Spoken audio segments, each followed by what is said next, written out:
Mbita Law Courts Friday after the father of a 12-year-old boy who was shot dead during anti-government protests in Nairobi disagreed with a court ruling.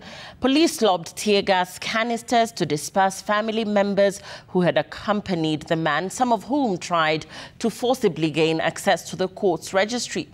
And as Laura Otieno reports, the court directed that the slain boy be buried at a place of the mother's choosing and fingered the father for deserting his son only to claim him upon death.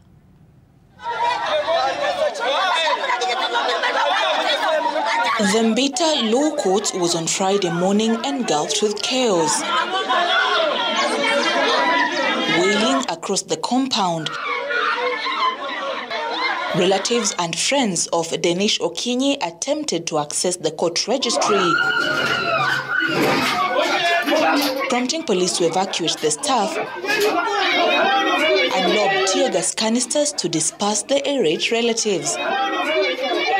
The chaos was sparked by a decision by Mbita Law Court's principal magistrate, where Jacinta Anyango, the mother of the 12-year-old boy Kennedy Onyango, who was shot 8 times during the anti-government protests, was granted rights to bury her son at a place of her choosing. The deceased body be and is hereby released to the second defendant for burial. The second defendant shall coordinate with the plaintiff in making the funeral preparations of the deceased persons.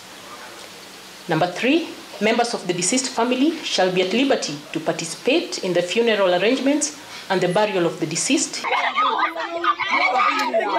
Further, the court ruled that despite the customary Luo culture, where a father reserves the rights to bury their firstborn sons, Dennis Okinyi had deserted his son Kennedy for more than 10 years after he separated with his mother in 2012. From the conduct of the deceased, it is evident that he neglected his children. He deserted the deceased in his lifetime, even though he was the biological father. It will be depraved to claim him at his death. In pursuit of fairness and natural justice, I dismiss the plaintiff's claim. 12-year-old Kennedy Onyango was shot 8 times at his home in Rongai in July this year at the height of the anti-government protests.